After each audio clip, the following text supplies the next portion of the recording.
हर company की जो growth story होती है ये अलग अलग होती है और ये जो जर्नी स्टार्ट होती है ये एक छोटी कंपनी से स्टार्ट होती है, स्मॉल कैप इंडस्ट्री से स्टार्ट होती है और धीरे धीरे ये कंपनी जैसा अपना मार्केट ग्रो करती है, एक्सपांशन करती है, year on year profit generate करना स्टार्ट करती है एंड मोस्ट इम्पोर्टेंटली इन्वेस्टर्स के लिए वैल्यू जनरेट करना स्टार्ट करती है, यही कंपनी स्मॉल कैप से मिड कैप और फिर लार्ज कैप में कन्वर्ट होती है। आज हम उन 5 मिड कैप कंपनीज के बारे में बात करेंगे जिनकी ग्रोथ स्टोरी स्ट्रॉन्ग तो है ही, लेकिन उनकी ग्रोथ स्टोरी के साथ साथ आपकी इन्वेस्टमेंट ग्रोथ स्टोरी भी फ्यूचर में धीरे धीरे स्ट्रॉन्ग एंड स्टेबल बन सकती है। और ये जो 5 मिड कैप कंपनीज है ये जिन सेक्टर्स में ऑपरेट कर रही है ये इंडिया की ग्रोथ स्टोरी का एक मेजर पार्ट है, जैसे defence, fintech, consumer durables and manufacturing.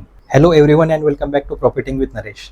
अगर आप इस चैनल पर नए हो तो चैनल को पहले सब्सक्राइब करना, क्योंकि मैंने फाइनेंशियल प्रोडक्ट, फाइनेंशियल मार्केट के ऊपर काफ़ी सारे आई ओपनर वीडियो डाले हैं जो सिर्फ ट्रेडर्स और इन्वेस्टर्स के लिए ही नहीं बल्कि कॉमन पब्लिक के लिए भी डेफिनेटली हेल्पफुल है।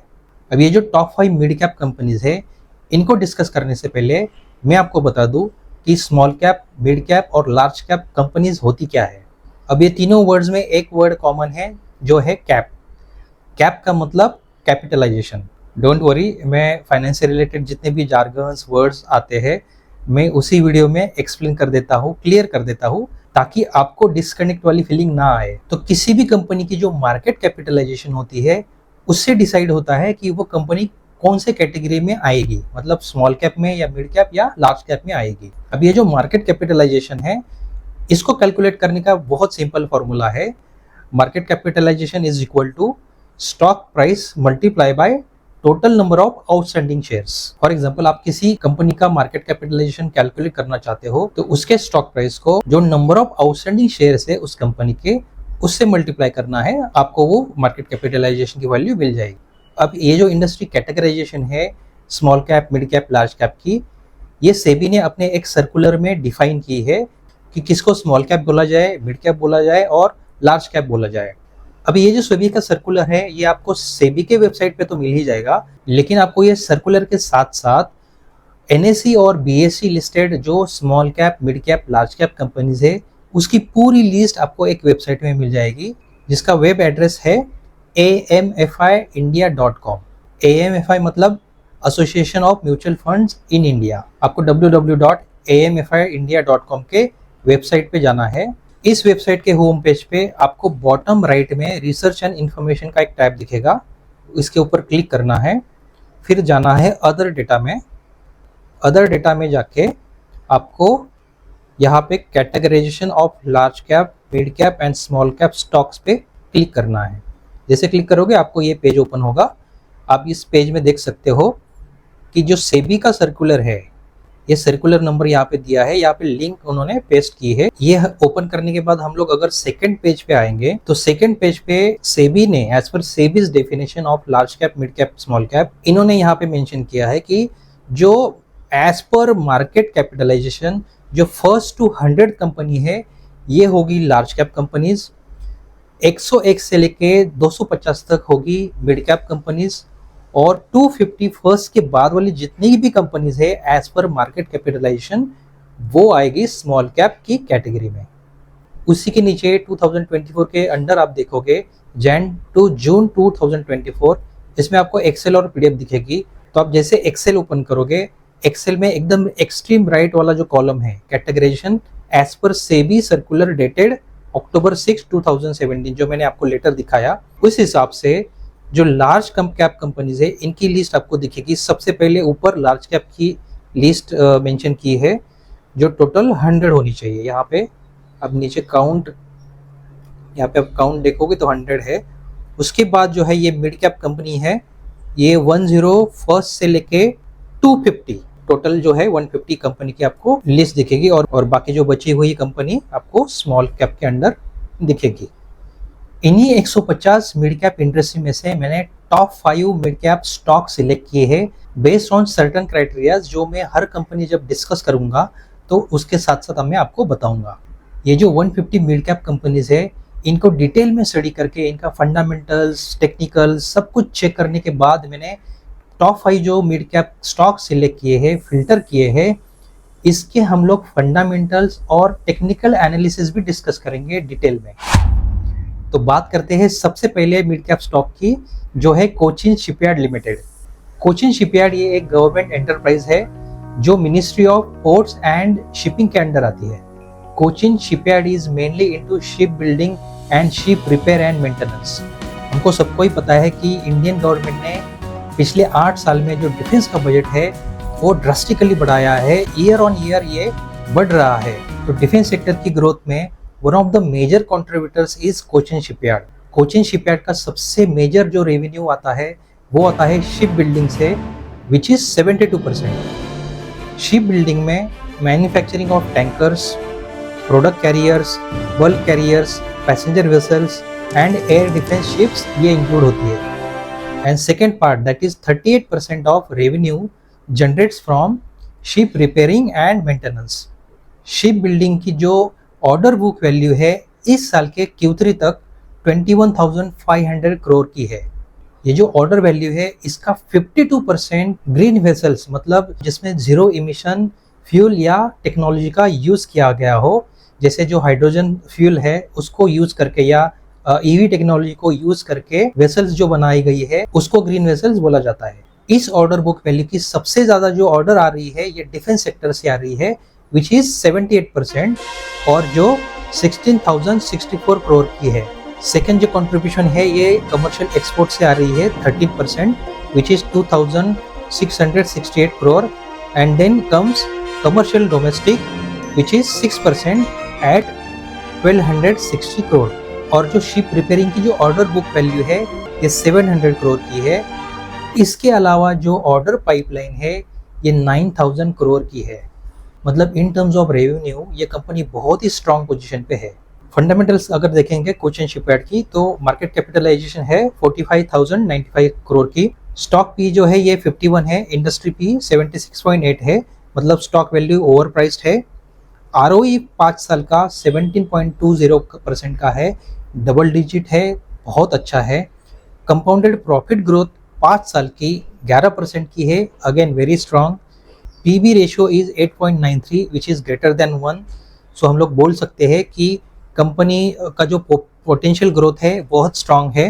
PB रेशियो और बाकी जो इंपॉर्टेंट फाइनेंशियल रेशियोज क्या होते हैं जो हम लोग फंडामेंटल स्टडी करने के लिए यूज करते हैं, उसके ऊपर मैंने एक सेपरेट वीडियो बनाया था, उसकी लिंक मैंने डिस्क्रिप्शन बॉक्स में दी हुई है, आप उस वीडियो को जरूर देखो। मैं इस वीडियो में रेशियोज के ऊपर डिटेल डिस्कशन नहीं करूंगा जो मैंने ऑलरेडी किया हुआ है, लेकिन मैं आपको इस वीडियो में रेशियोज के सिग्निफिकेंस बताऊंगा। और मैंने फाइनेंशियल रेशियो वाले वीडियो में भी आपको बताया था कि PB रेशियो जो होता है ये जो कैपिटल इंटेंसिव इंडस्ट्रीज होती है, मैन्युफैक्चरिंग इंडस्ट्रीज होती है, जिसमें कैपेक्स ज़्यादा लगता है, उनके लिए PB रेशियो PE रेशियो से ज़्यादा रिलेवेंट होता है। डेट इक्विटी रेशियो 0.1 है, which is very low and very good. Promoters holding 72.86 की है, इसका मतलब गवर्नमेंट का इंटरेस्ट इस कंपनी में काफ़ी है और गवर्नमेंट अग्रेसिवली इस कंपनी को और बिजनेस को ज़्यादा से ज़्यादा प्रमोट करना चाहती है, क्योंकि अभी धीरे धीरे इंडिया ने डिफेंस सेक्टर के जितने भी प्रोडक्ट्स है ये सिर्फ पहले इन हाउस मैन्युफैक्चरिंग तो होते ही थे, लेकिन साथ साथ अब एक्सपोर्ट करना भी स्टार्ट कर दिया है। अब देखते हैं technical analysis Cochin shipyard limited की। कोचिन शिपयार्ड लिमिटेड का मैंने चार्ट ओपन किया है, ये ईयरली टाइम फ्रेम मैंने ओपन किया है। ईयरली टाइम फ्रेम पे ये अभी ये जो करंट कैंडल है ये लाइव कैंडल है, इस साल के एंड में वो खत्म होगी। यहाँ से स्टार्ट से लेके अब तक का जो ऑल टाइम हाई था वो 342% का है। इसका मतलब इस कंपनी ने 342% से भी ज्यादा रिटर्न्स इसी साल में दिए हैं। क्वार्टरली टाइम फ्रेम पे आते हैं, क्वार्टरली टाइम फ्रेम पे स्टॉक का हम लोग काफी बड़ा करेक्शन देख सकते हैं। मंथली टाइम फ्रेम पे अगर हम लोग देखेंगे तो ये जो जून 24 की कैंडल थी, यहाँ पे जो बाइंग आई है, ये जो आपको बड़ी वीक दिख रही है, ये इंडिकेट करता है स्ट्रॉन्ग बाइंग। यहाँ पे बायर ज्यादा एक्टिवेट हुए थे और हम लोग वीकली टाइम फ्रेम अगर देखेंगे तो यही एक लेवल था जहाँ पे बायर्स ने सपोर्ट लिया है, बायर्स एक्टिव हुए हैं और यहाँ पे स्ट्रॉन्ग बाइंग आई थी जून 24 में और ऑल टाइम हाई तक गई थी। स्टॉक ने सिग्निफिकेंटली करेक्शन किया है, ऑल टाइम हाई से कम 44% के आसपास करेक्शन किया है और प्राइस वापस प्रीवियस सपोर्ट के आसपास आ गई है। अब मुझे लग रहा है कि ये जो सपोर्ट है ये काफी क्रुशियल सपोर्ट है अगर ये सपोर्ट ब्रेक करती है प्राइस, तो उसका जो नेक्स्ट सपोर्ट है ये रहेगा इस डिमांड जोन के आसपास, जो 1375.3 के आसपास होगा। अगर ये सपोर्ट ब्रेक किया तो मतलब अगर वीकली टाइम फ्रेम पे ये सपोर्ट ब्रेक होता है, वीकली जो कैंडल है यहाँ पे इस सपोर्ट के नीचे क्लोज होती है, तो प्राइस नीचे इस लेवल तक आ सकती है जहां पे मैंने ये डिमांड जोन मार्क किया है 1370.30 की। तो आपकी सबसे पहली जो बाइंग प्राइस है ये सपोर्ट पे हो सकती है, एंड नेक्स्ट बाइंग प्राइस जो है ये 13.75 की हो सकती है। सेकेंड स्टॉक है Poonawalla Fincorp limited. Poonawalla Fincorp limited ये एक नॉन बैंकिंग फाइनेंशियल कंपनी है जो कंज्यूमर और एमएसएमई फाइनेंसिंग के साथ साथ जनरल इंश्योरेंस सर्विसेज भी प्रोवाइड करती है। ये company pre own car loans, unsecured loans, loans against property, housing loan and general insurance के सेक्टर में काम करती है। इस कंपनी की 242 ब्रांचेस है अक्रॉस इंडिया। फंडामेंटल चेक करते हैं पूनावाला फिनकॉर्प लिमिटेड की। मार्केट कैपिटल इस कंपनी की 31,140 करोड़ की है। स्टॉक पी 25.5 है। इंडस्ट्री पी 22.9 है। इंडस्ट्री पी के आसपास ही स्टॉक का पी है, मतलब स्टॉक इतना भी ओवर वैल्यू नहीं है। आरओई मतलब रिटर्न ऑन इक्विटी जो है 5 साल की, ये 5% है। आरओई सिंगल डिजिट होने का कारण ये है क्योंकि कोविड और उसके बाद के जो 2 साल थे, ये कंपनी के लिए काफ़ी स्ट्रगलिंग वाला पीरियड था, क्योंकि कोविड का 1 साल और उसके बाद के जो 2 साल थे, ये सभी बैंकिंग सेक्टर के लिए, खास करके लोन प्रोडक्ट्स के लिए काफ़ी खराब हुआ था। कंपाउंडेड प्रॉफिट ग्रोथ 5 साल की बहुत स्ट्रॉन्ग है, 28%। पीबी रेशियो 3.8 है, which is greater than 1 and it is very good in terms of expansion potential growth. Debt equity ratio 1.86 है, एक से ज़्यादा है क्योंकि कंपनी अपनी असेट्स बढ़ा रही है। मैंने अपने जो फाइनेंशियल रेशियो वाला वीडियो है इसमें भी बताया था कि जो बैंकिंग और नॉन बैंकिंग जो फाइनेंस सेक्टर है, इसमें असेट्स बाय करने के लिए काफ़ी ज़्यादा पैसे लगते हैं। इसके लिए इनका जो डेट है वो हायर साइड है। प्रोमोटर्स होल्डिंग 62.10% की है, विच इज़ वेरी गुड। अब करते हैं पूनावाला फिनकॉर्प लिमिटेड की टेक्निकल एनालिसिस। ईयरली चार्ट पे ये जो रेड कैंडल है, ये लाइव कैंडल है। 2-3 साल से काफी रैली की है आफ्टर कोविड कंपनी ने। अगर यहाँ पे देखोगे तो जैन 19 से जो बड़ा फॉल हुआ था वो रिकवर हुआ जैन 21 के फाइनेंशियल ईयर में। 2021 के स्टार्ट में ये बड़ी वाली रैली स्टार्ट की और कंसिस्टेंटली 3 ईयर्स इस कंपनी ने, आप देख सकते हो कि यहाँ से लेके यहाँ तक 978% की ग्रोथ की है। अब हम लोग देखते हैं quarterly time frame. Quarterly time frame पे ये जो रेजिस्टेंस था, इस यहाँ पे प्राइस बार बार आके रुक रही थी, इसी को सपोर्ट लेके प्राइस ने ऊपर रैली की है। ये पिक्चर एकदम क्लियर होगा मंथली और वीकली टाइम फ्रेम पे। मैं वीकली दिखाता हूँ क्योंकि वीकली टाइम फ्रेम पे आप अगर यहाँ पे ये लाइन देखोगे, SR फ्लिप करके मैंने लिखा हुआ है। SR फ्लिप मतलब सपोर्ट रेजिस्टेंट फ्लिप, मतलब जब कोई सपोर्ट रेजिस्टेंस में कन्वर्ट होता है या कोई रेजिस्टेंस सपोर्ट में कन्वर्ट होता है। तो यहाँ पे जो वीकली टाइम फ्रेम का जो रेजिस्टेंस था, यहाँ पे प्राइस आई, रिजेक्ट हुई, यहाँ पे वापस आई, वापस रिजेक्ट हुई, यहाँ पे वापस प्राइस आई और यहाँ पे ग्रीन कैंडल ने ब्रेकआउट किया। ब्रेकआउट के बाद कंसोलिडेट करके वापस प्राइस रैली करके सपोर्ट लेके ऑल टाइम हाई तक गई। अब प्राइस ने वापस फॉल करके जो प्रीवियस रेजिस्टेंस जो सपोर्ट में कन्वर्ट हुआ है, यही पे सपोर्ट लेके वापस प्राइस रैली कर रही है। तो इसका जो बेस्ट बाइंग प्राइस हो सकता है, ये मैंने इस डिमांड जोन के यहाँ पे मार्क किया है, विच इज 366। अगर आप अग्रेसिव बायर हो तो मार्केट प्राइस पे भी आप बाय कर सकते हो। मैं हमेशा सपोर्ट रेजिस्टेंस और डिमांड सप्लाई के थ्योरी पे ही काम करता हूँ, प्राइस एक्शन देखता हूँ और मेरे प्राइस एक्शन के हिसाब से अगर प्राइस वापस इसी सपोर्ट के पास, इसी डिमांड जोन के आसपास आती है, तो ये एक सबसे अच्छी बार्गेनिंग प्राइस आपको मिल सकती है। थर्ड मिड कैप स्टॉक है कल्याण ज्वेलर्स। कल्याण ज्वेलर्स डिजाइन, मैन्युफैक्चरिंग और सेल करती है वैरायटी ऑफ गोल्ड प्रोडक्ट्स की। इसका हेड ऑफिस केरला में है और लिस्टिंग के पहले ये कंपनी का जो डोमिनेंस था, ये साउथ इंडियन मार्केट में सबसे ज़्यादा था। लेकिन कंपनी अब सिर्फ इंडिया में ही नहीं बल्कि ओवरसीज में काफ़ी सारा एक्सपेंशन कर रही है। इंडिया में अगर देखा जाए तो कंपनी के कम से कम 149 से भी ज़्यादा शोरूम्स है 22 स्टेट्स में, और मिडिल ईस्ट कंट्री में 5 मिडिल ईस्ट कंट्री में इनकी टोटल 33 शोरूम्स है। इनका आउट ऑफ टोटल रेवेन्यू सबसे ज़्यादा जो कंट्रीब्यूशन है ये डोमेस्टिक मार्केट से होता है, विच इज़ 82%, और जो इंटरनेशनल जो मार्केट है इनका, मिडिल ईस्ट खास करके, ये 18% का है। फंडामेंटल्स अगर हम लोग कल्याण ज्वेलर्स का चेक करेंगे तो मार्केट कैपिटलाइजेशन इस कंपनी का 31,140 करोड़ का है, स्टॉक पी 123 है और इंडस्ट्री पी 37.6 है। इंडस्ट्री पी से काफी ज्यादा स्टॉक पी है। जो स्टॉक है ये ओवर वैल्यूड है। आरओई जो है 5 साल का 10% है, which is very good. Compounded profit growth अगर हम लोग 5 साल का देखेंगे इस कंपनी का 176% का है, which is very very impressive. PB ratio इस कंपनी का 18.4 है। नो डाउट इस कंपनी का जो स्टॉक प्राइस है ये ओवर वैल्यूड है। डेट इक्विटी रेशियो 1.07 है। कंपनी काफ़ी रैपिडली एक्सपांड कर रही है। काफ़ी सारे रिटेल शोरूम्स ये इंडिया और ओवरसीज में भी एक्सपांड कर रही है, इसलिए मे बी इनका जो एक डेट है ये थोड़ा सा हायर साइड है। प्रोमोटर्स होल्डिंग 60.60 है, which is very decent. Technical analysis हम लोग करेंगे कल्याण ज्वेलर्स लिमिटेड का। ये ईयरली चार्ट है। ये कंपनी लिस्टेड हुई 2021 में। 2021 से लेके अब तक कंपनी के स्टॉक प्राइस ने 1000% का रिटर्न दिया है। 1000% 4 साल में इज इनसेन। और कंपनी का जो ग्रोथ पोटेंशियल है जो हम लोगों ने फंडामेंटल्स में भी देखे, उस हिसाब से कंपनी बहुत ही ज्यादा रैपिडली एक्सपांड कर रही है और इसका जो पोटेंशियल है आगे जाके बहुत ही ज्यादा है। अगर ये मिड कैप कंपनी है तो डेफिनेटली ये this can be the next Titan. Quarterly time frame पे कुछ खास नहीं है। यहाँ पे मैं आपको एक इंपॉर्टेंट चीज दिखाता हूँ। वीकली टाइम फ्रेम में भी एक्चुअली रिट्रेसमेंट का कोई इंडिकेशन नहीं है। तो इसकी जो पास्ट की अगर आप लोग प्राइस करेक्शन देखोगे तो ये ऑन एन एवरेज 15% से करेक्ट होती है। अगर वीकली टाइम फ्रेम पे ये स्टॉक का आप स्टडी करोगे तो आपको एवरेज जो प्राइस करेक्शन दिखेगा वो नॉर्मली 15% के आसपास होता है। तो उस हिसाब से अगर अभी स्टॉक ऑल टाइम हाई पे है, ऑल टाइम से 15% का जो करेक्शन आता है प्राइस में, ये आता है 655 के आसपास, जो मैंने डेली टाइम फ्रेम पे एक डिमांड जोन मार्क किया है। अगर प्राइस 655 तक आती है तो this can be the very good negotiated price you will ever get in Kalyan Jewellers. बात करते हैं फोर्थ स्टॉक की, Dixon Technologies India Limited. Dixon technology India के सबसे टॉप एलईडी टीवी मैन्युफैक्चरर में से एक है। ये कंज्यूमर इलेक्ट्रॉनिक्स कैटेगरी में, कंज्यूमर ड्यूरेबल में एक one of the leading company है इंडिया की।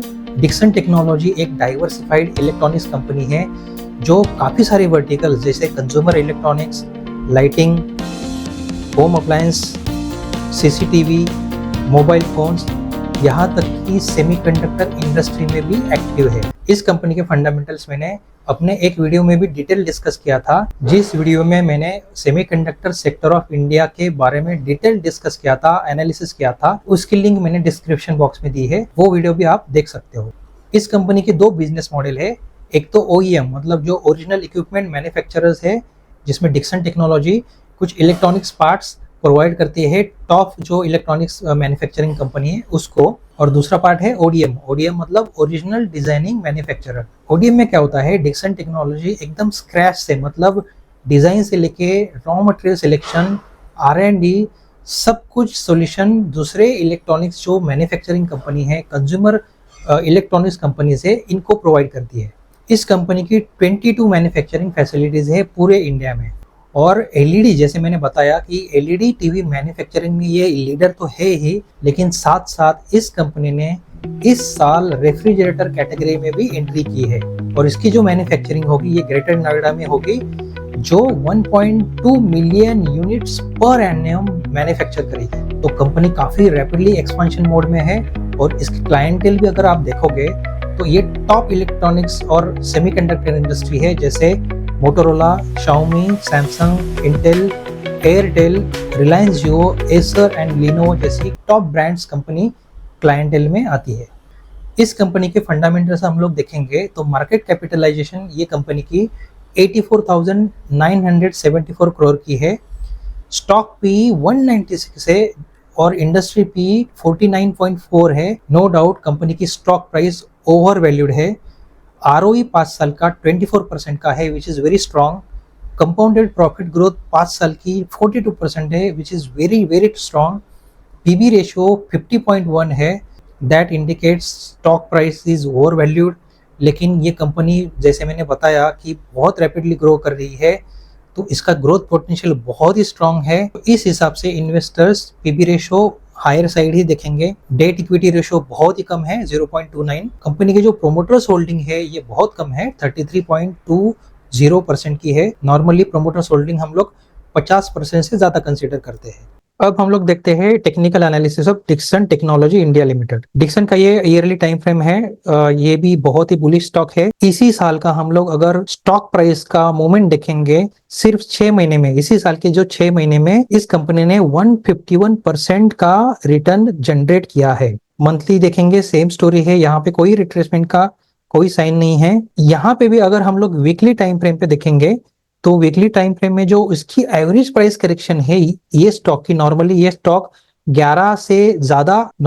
स्टॉक 11% से ज्यादा रिट्रेस नहीं करता। अगर आपका नसीब अच्छा तो यहाँ पे मैंने वीकली टाइम फ्रेम पे जो डिमांड जोन मार्क किया है उसकी जो प्राइस है वो आ रही है 13,023। अगर इस प्राइस पे अगर आपको ये स्टॉक मिल रहा है तो आप डेफिनेटली एंट्री कर सकते हो, क्योंकि इसमें रिट्रेसमेंट बहुत ही कम टाइम हुआ है। आप प्रीवियसली जितना भी हिस्ट्री चेक करोगे, कोविड के बाद का जो सिचुएशन है ये कंपनी ने 10 से 15 के बीच में ही ऑन एन एवरेज 11% के आसपास इस कंपनी की जो स्टॉक प्राइस है ये रिट्रेस हुई है। So 13,023 is the best bargaining price you will ever get in Dixon Technology India Limited. Fifth and the last mid cap stock is Tube Investments of India Limited. Tube Investments of India काफी लोगों को अगर नहीं पता तो बता दूं कि ये मुरुगप्पा ग्रुप कंपनी है, और मुरुगप्पा ग्रुप कंपनी की काफी बड़ी बड़ी ग्रुप कंपनी है जैसे CG Power and Industrial Solution, Carborundum Universal Limited, Coromandel International Limited, AIT Parry Limited, Cholamandalam Investment and Finance Company Limited, Chola MS General Insurance Company, Wendt Limited, Shanthi Gears और Murugappa Morgan Thermal Ceramics. Tube Investments of India Limited के काफ़ी सारे products है जो काफ़ी सारी variety of industry को cater करते हैं, जैसे automotive, railway, construction, mining and agriculture sectors को सप्लाई करती है। ये कंपनी 3 मेन वर्टिकल्स में ऑपरेट करती है। फर्स्ट है इंजीनियरिंग, सेकेंड है मेटल फॉर्म प्रोडक्ट्स और थर्ड है बाइसिकल्स। एंड रिसेंटली इस कंपनी ने TMT बार्स जो construction and mining infrastructure sector में यूज़ किए जाते हैं और जो ट्रक बॉडी मैन्युफैक्चरिंग है इस सेक्टर में भी वेंचर किया है। इसके हम लोग अगर बिजनेस सेगमेंट्स देखेंगे और उसके जो कंट्रीब्यूशन देखेंगे आउट ऑफ टोटल रेवेन्यू, तो फर्स्ट है इंडस्ट्रियल सिस्टम्स। इंडस्ट्रियल सिस्टम्स में ये company electric motors, alternators, drivers, traction और electronics and SCADA systems manufacture करती है जो power, transmission, oil and gas, cement, metals and mining and railway transportation sector में काम आते हैं, और 31% रेवेन्यू कंट्रीब्यूशन इंडस्ट्रियल सिस्टम से आता है। नेक्स्ट सेगमेंट है इंजीनियरिंग डिवीजन। इंजीनियरिंग डिवीजन से 28% रेवेन्यू जनरेट होता है, जिसमें company cold rolled steel strips और प्रिसीजन स्टील ट्यूब्स मैन्युफैक्चर करती है। नेक्स्ट बिजनेस सेगमेंट है पावर सिस्टम्स। पावर सिस्टम से 15% रेवेन्यू जनरेट होता है, और इसमें जो CG पावर है, CG पावर में इस कंपनी का 58% स्टेक है, और ये जो कंपनी है ये वर्ल्ड के टॉप 10 ट्रांसफार्मर मैन्युफैक्चरर में से एक है और नंबर 1 मोटर मैन्युफैक्चरर है इंडिया का। इसका नेक्स्ट बिजनेस सेक्टर है metal form products. Metal form product में से 9% रेवेन्यू जनरेट होता है, और इसमें automotive chains, fine blank products, stamp products, roll from car door frames और कोल्ड रोल जो फॉर्म सेक्शंस होते हैं पैसेंजर कोचेस के, ये मैन्युफैक्चरिंग करती है। यही नहीं, ये कंपनी EV सेक्टर में भी बहुत एक्टिव है, और इसका 10% रेवेन्यू EV सेक्टर से आ रहा है, जिसमें ये company 3 wheeler auto, electric tractors और electric medium and heavy commercial vehicles में भी मैन्युफैक्चरिंग कर रही है। चेक करते हैं फंडामेंटल्स की।